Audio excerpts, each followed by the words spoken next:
tie a ladder on. So basically what you want to do is go all the way over the top, go underneath the ladder and the bar, up through the cord against itself to stretch it out, and then back around the bottom post. The test is once you think it's done, give it a slide test. If it slides more than an inch, then you gotta tighten it up.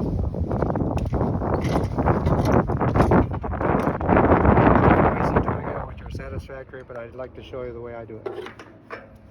Underneath there, over to the opposite side of the horizontal bar.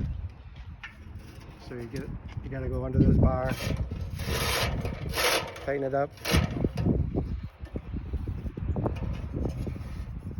go under itself, that way it'll tighten everything, cinch it down, and then go under the bar again,